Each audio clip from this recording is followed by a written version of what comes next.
नमस्कार आप सभी का ज्ञान गंगा में बहुत बहुत स्वागत है। मैं पूनम आपका बहुत बहुत स्वागत कर रही हूँ। जैसा कि आप सब पिछले वीडियो में देख चुके हैं कि भाषा किसे कहते हैं और प्रयोग के आधार पे भाषा के कितने भेद हैं। तो अभी ये जो है भाषा संबंधी दूसरा वीडियो है, भाषा भाग 2 है। तो इसमें आप सीखेंगे कि भाषा का निर्माण कैसे होता है और भाषा की क्या विशेषता है, भाषा के कितने रूप हैं। तो सबसे पहले हम जानते हैं कि भाषा जो है इसका निर्माण कैसे होता है। तो भाषा निर्माण के लिए ये 4 जो तत्व हैं बहुत महत्वपूर्ण हैं। पहला ध्वनि है, दूसरा शब्द है, तीसरा वाक्य है और चौथा अर्थ है। तो भाषा की सबसे छोटी इकाई जो होती है इसका थोड़ा हम विस्तृत जानकारी लेंगे। यहाँ पे देखिए सामने दिख रहा है ध्वनि। तो ध्वनि जो होती है भाषा की सबसे छोटी इकाई है। जैसे आपको पहले मैं बताई थी कि मौखिक भाषा जो है इसकी सबसे छोटी इकाई क्या होती है, ध्वनि होती है, और लिखित भाषा की सबसे छोटी इकाई वर्ण है। तो ठीक उसी प्रकार से भाषा की सबसे छोटी इकाई ध्वनि होती है। जब बच्चा जन्म लेता है तो वह क्या करता है, उसे तो भाषा की कोई जानकारी नहीं होती है, लेकिन वह रोता है। तो रोना जो है एक प्रकार का ध्वनि है, और रोना हंसना ये ध्वनि है। उसे तो अभी भाषा की जानकारी है नहीं, तो ध्वनि को भाषा की सबसे छोटी इकाई कहते हैं। उसके बाद हम आते हैं भाषा के दूसरे तत्व पे जो शब्द है। तो शब्द क्या है, वर्णों के सार्थक मेल को हम क्या कहते हैं, शब्द कहते हैं। बच्चा जब अपने परिवेश में धीरे धीरे बोलना सीखता है तो वह शब्द बोलने लगता है। जैसे मान लीजिए काका, मामा, चाचा, तो ये क्या है, वर्ण एक दूसरे से जुड़ते हैं। तो ये शब्द का भी बहुत महत्वपूर्ण योगदान है भाषा के निर्माण में। उसके बाद हम आते हैं तीसरे में वाक्य। तो वाक्य किसे कहते हैं, तो शब्दों के सार्थक समूह को हम क्या कहते हैं, वाक्य कहते हैं। तो ये जो वाक्य तत्व है ये सबसे महत्वपूर्ण है भाषा में, इसका योगदान बहुत है, क्योंकि शब्दों के सार्थक समूह से ही कोई वाक्य बनता है और वाक्य के द्वारा ही हम अपनी बात को एक दूसरे से व्यक्त कर सकते हैं। तो वाक्य का सबसे ज़्यादा योगदान है भाषा के तत्व में, भाषा के निर्माण में। अब आते हैं हम चौथे, अर्थ। तो अर्थ जो है भाषा की आत्मा है। ध्वनि तत्व, शब्द तत्व और वाक्य तत्व, ये जो तीनों तत्व हैं इन्हें हम भाषा के शरीर कहते हैं।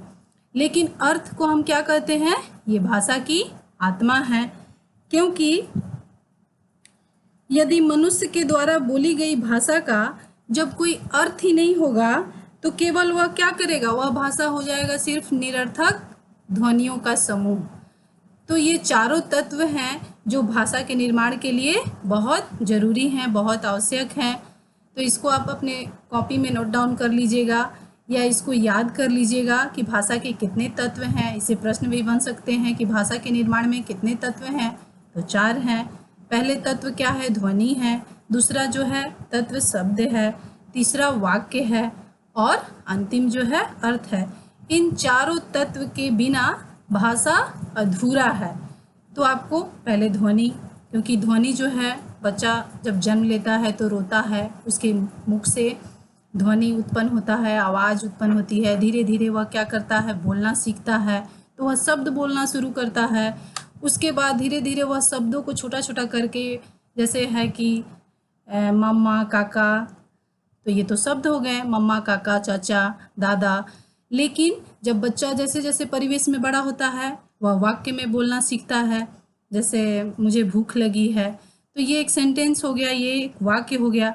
उसके बाद जो बच्चा सार्थक समूह क्या करता है, बोलने लगता है, जिसका अर्थ निकलने लगता है। जैसे मुझे भूख लगी है, तो मुझे भूख लगी है, इसका एक अर्थ निकल रहा है कि उस बच्चे को भूख लगी है। तो ये चारों तत्व जो हैं ये भाषा के निर्माण में बहुत आवश्यक हैं, बहुत ज़रूरी हैं। इनके बिना भाषा जो है अधूरा है। तो इसको आपको याद कर लेना है। उसके बाद आइए हम जानते हैं कि भाषा की विशेषता क्या है। भाषा की विशेषता क्या है, तो भाषा की विशेषता जो है, पहला है कि भाषा पैतृक संपत्ति नहीं है। दूसरा है कि भाषा जो है अर्जित संपत्ति है। तीसरा में हम आते हैं कि भाषा की विशेषता क्या है, तो भाषा का अर्जन जो है अनुकरण के द्वारा होता है। अनुकरण के द्वारा ही हम कोई भाषा सीखते हैं। उसके बाद भाषा जो है चौथा में, भाषा परिवर्तनशील है। भाषा हमेशा परिवर्तन होते रहती है। तो भाषा ईश्वरीय देन है। भाषा जो है पैतृक संपत्ति नहीं है। इसका थोड़ा बहुत मैं बता दे रही हूँ, 2-4 वाक्य आपको कि भाषा पैतृक संपत्ति नहीं है। जिस तरह से मान लीजिए पिता के संपत्ति पर पुत्र का अधिकार होता है, पुत्र का अधिकार होता है, लेकिन भाषा जो है किसी की पैतृक संपत्ति नहीं है। व्यक्ति जो है ये तो ईश्वरीय देन है। जिस परिवेश में व्यक्ति रहता है वह वैसी ही भाषा को क्या करता है, सीख लेता है और प्रयत्न से सीखता है, प्रयत्न पूर्वक कोशिश करके सीखता है। यही कारण है कि जहाँ पर बच्चे का जन्म होता है, जहाँ पर बच्चे का जन्म होता है, जहाँ उसका पालन पोषण होता है, वह वहीं की भाषा सीखने लगता है। इसलिए भाषा को हम कैसे सीखते हैं, प्रयत्न के द्वारा, कोशिश के द्वारा। तो भाषा पैतृक संपत्ति नहीं है। उसके बाद हम आते हैं दूसरी विशेषता में, जैसे है कि भाषा जो है अर्जित संपत्ति है। तो भाषा को हम क्या करते हैं, अर्जित करते हैं। और भाषा का अर्जन व्यक्ति कहाँ से करता है, तो व्यक्ति समाज से करता है भाषा का अर्जन। और भाषा व्यक्ति अपने समाज के चारों ओर वातावरण से भी करता है। मान लीजिए हम जिस समाज में रह रहे हैं और तो वहाँ से हम उस भाषा को सीखते हैं। अब जैसे मान लीजिए कोई बच्चा भारत में जन्म लिया और उसे हम विदेश भेज दिए, तो जन्म कहाँ लिया है, वह भारत में, लेकिन जब वह विदेश में चला गया है तो वह वहीं की भाषा को अर्जित करता है। वह जहाँ रह रहा है उसी की भाषा को अर्जन कर लेता है, अर्जित कर लेता है, सीख लेता है। तो इससे हमें यह पता चलता है कि भाषा जो है एक अर्जित संपत्ति है। हम कहीं भी जाएं वहाँ की भाषा को हम क्या करते हैं, अर्जित करते हैं। उसके बाद हम आते हैं तीसरी विशेषता पर। तो तीसरी विशेषता क्या है, भाषा का अर्जन कैसे किया जाता है। तो भाषा का अर्जन जो है अनुकरण के द्वारा किया जाता है। अनुकरण के द्वारा हम भाषा का अर्जन करते हैं। और यह अनुकरण हम कहाँ से करते हैं, तो समाज से करते हैं। भाषा व्यक्ति समाज से अनुकरण से सीखता है। जैसे माँ के शब्दों को सुनकर बच्चा क्या करता है, कोई भी छोटा बच्चा है अपनी माँ के शब्दों को सुनकर उनका बार बार अनुकरण करता है, उसको दोहराता है। तब बच्चे के विकास जो है धीरे धीरे उसकी भाषा की विकास होते जाती है। तो अनुकरण के द्वारा ही बच्चा जो है पूरी भाषा को सीख लेता है।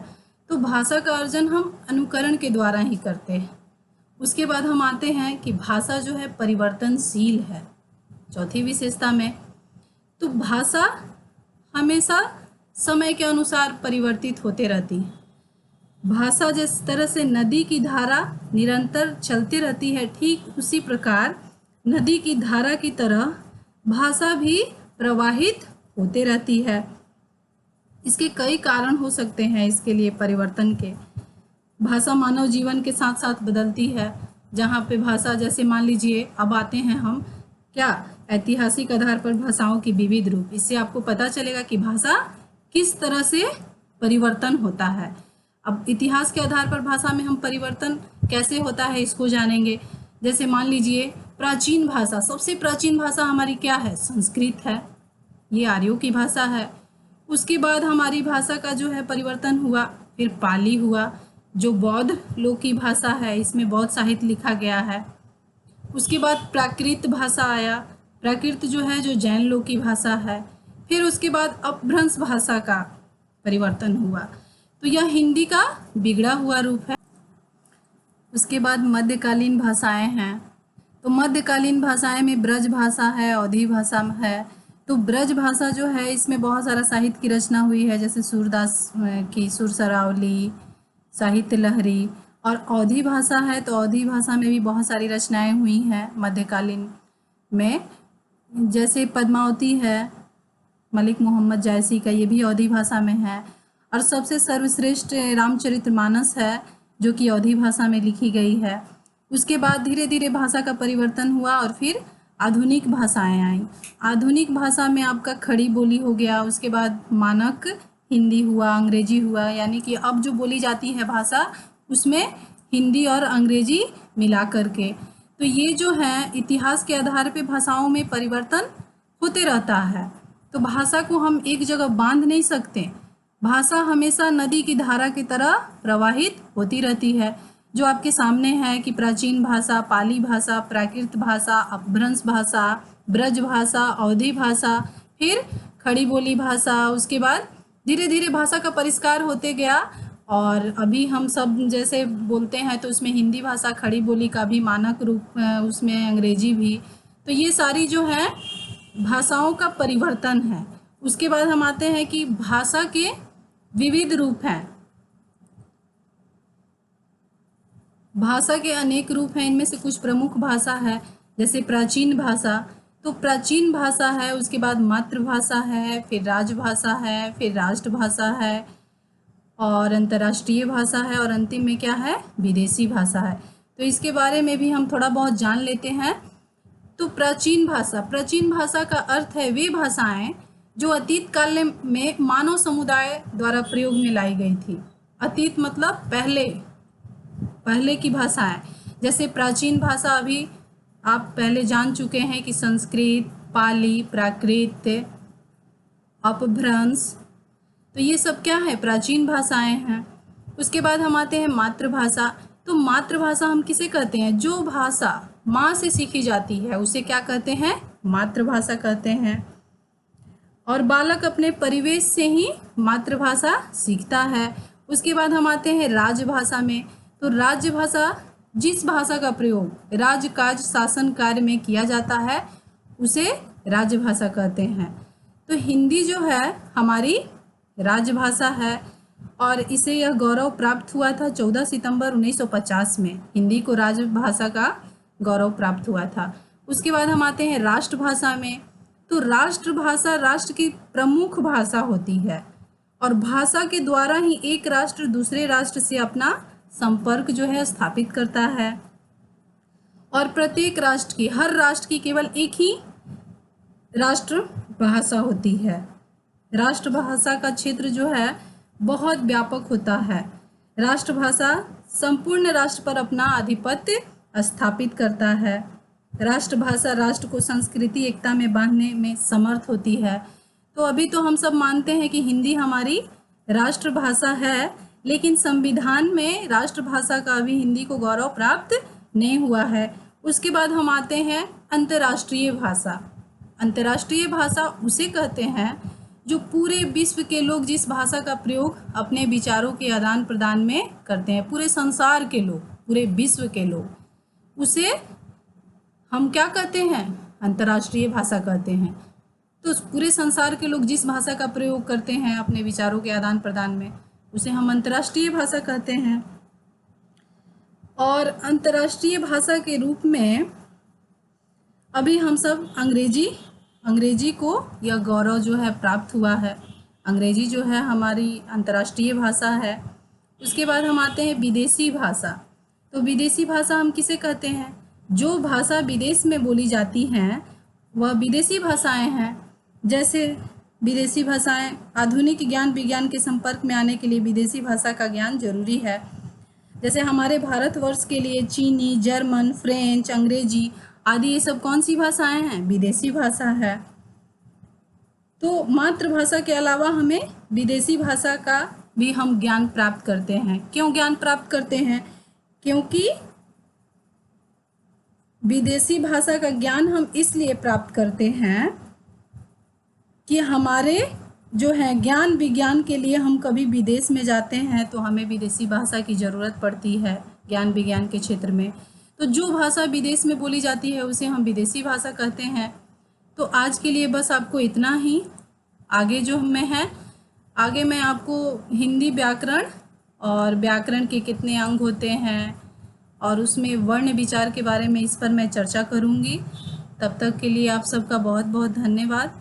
यदि आपको मेरा वीडियो पसंद आए तो आप इसे लाइक करें और सब्सक्राइब करें और ज़्यादा से ज़्यादा शेयर करें।